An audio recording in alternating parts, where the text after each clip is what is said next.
Hello everybody and welcome back to another review here on my side quest with the Hammond collection from Jurassic World / Park or Jurassic Park, whatever. You can use them interchangeably, but here we have a baby Triceratops, and also Happy New Year's to everyone. I mean, I'm recording this a few days after. I don't know when it's gonna upload, but Happy New Year's to everyone, and I hope everyone accomplishes what they need to accomplish this year. And I always want to say, hope you are filled with prosperity this year. If not, there's always next year. That being said, yes, we have the Triceratops here, which I don't think is supposed to release until another month, I believe, or something like that. But here we have it very early here, and I think it was late December, early January, from none other than Ross. So $15 is the original price, $6 at Ross. This hasn't even released yet. It's still on pre-order. Like I said, I don't think it's supposed to release until later this month or like the next few months. But we have it here from Ross, which is very interesting. We have the back here with the Triceratops, just digital renders. We've seen with the Hammond collection other sort of references of where the dinosaur is from, but here we have no reference other than the Lost World. Maybe we saw baby Triceratops. But that's about it. I mean, if you've read the books, we had a baby Triceratops in the very first book where Lex finds him and rides him throughout the jungle. Pretty fun scene. But yeah, those are about the only times we ever saw a sort of baby Triceratops in the franchise at all. So,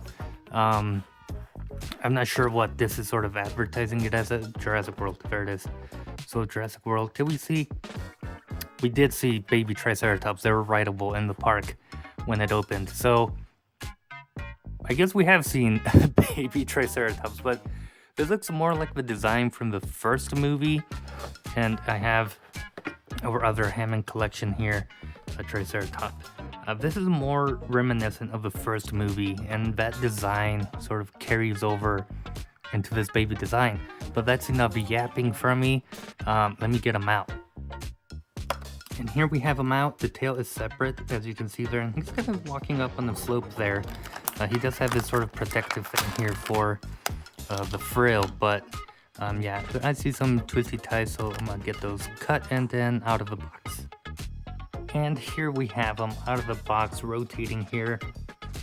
He's a cute little guy, and we'll get into it with details and whatnot, but he looks fantastic. The opening mouth can look a little off there.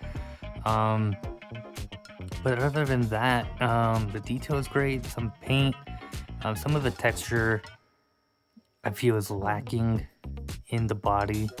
Just sort of looking at it here, there's like two different tone shift from the legs to the body, especially back here.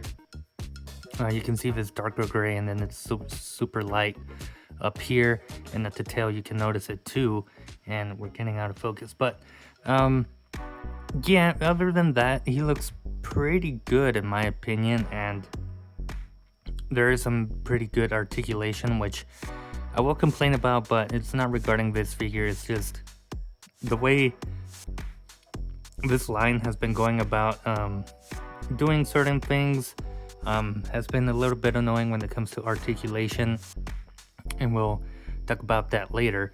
But getting him off rotating base here, and hopefully not dropping this. So head is sort of on a ball joint, I assume, so he can look down for a mount. He can look up, and then he can, twist, and then he can look a little, not too much side to side, so that's a bit of a bummer there. But yeah, you can get him twisting, sort of curious. The mouth or jaw can't open about that much, and then it can close up pretty nicely there. Um, yeah, this just looks a bit unnatural, especially because the gums come up to the beak there. I don't know how accurate that is, to real anatomy, but um, I say maybe there. That looks a little more natural, but yeah. Um, you have your hip joints here with the hinge, so it can rotate and extend outward, as you just saw. You have a bend here, a hinge, and then another hinge down here at the feet. And I believe these are pivoted, so yeah, you can get some pivot out of those. Back here, the hip can rotate back and forward, and then they can go out a little bit out. You have a hinge here and a hinge down here with the pivot there as well. No bend detail here. It's pretty solid. And it was pretty difficult to put the tail on the ball joint there, but maybe use some heat for that. I just brute forced it and it went in, and then the tail can go up and down a fair amount, so there's that. Now a closer look at the detail here.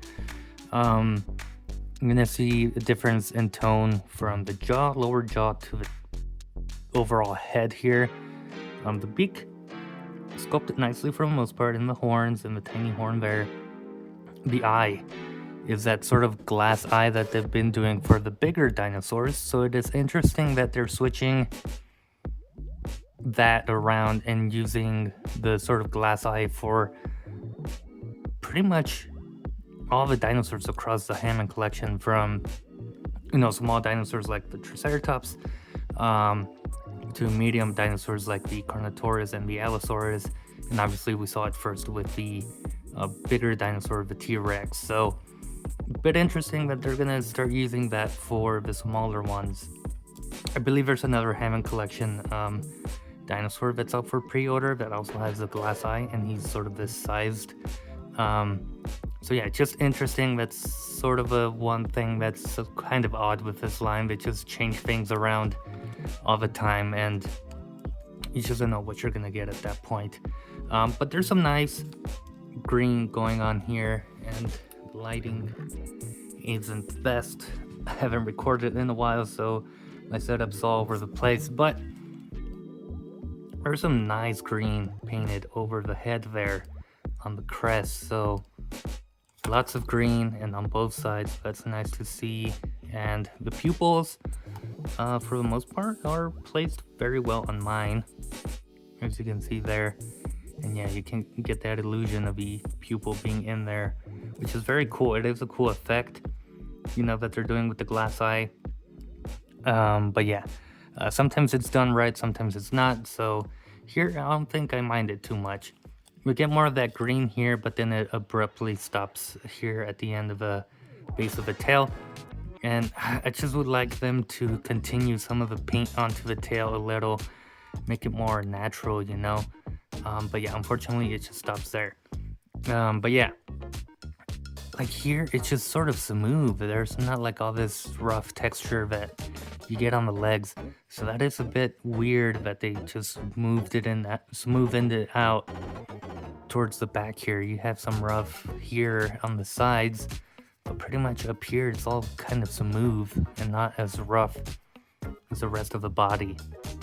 And you can see some light sort of like stripes or like black detailing on the legs, which is very nice, like some sort of weathering effect, which is very cool. You have the bottom of the feet there, very cool. The nails are not painted, but they do seem to have like a sort of gloss to them, a little bit of a shine to them. There's the underbelly, under the tail, again, just a sort of lighter tone.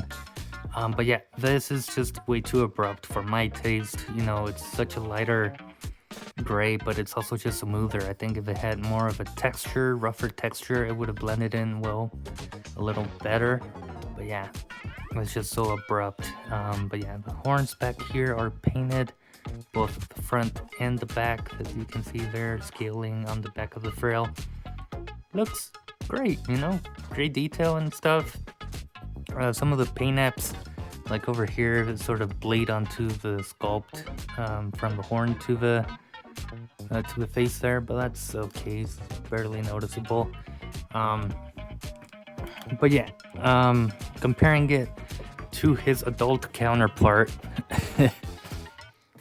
You can see, I think this is just way too undersized for a Triceratops. I mean, taking a look with the human Hammond collection figure, I don't know, I just think the Triceratops is undersized. I could be wrong, I don't know. And this is Ellie Sattler, the only Hammond collection character I have. I mean, you have to have her. I don't collect the rest because they are honestly not the greatest, you know, face-wise and whatnot, but she came out pretty decent, I should say. But there they are all together. I don't know, I still feel like the Triceratops is undersized for what it is. I just feel like he should be much bigger, especially if it's fighting off a T-Rex. Or maybe a T-Rex just oversized, I don't know. But they're all supposed to scale with each other, and yeah, I just feel like the Triceratops should have been done a little larger.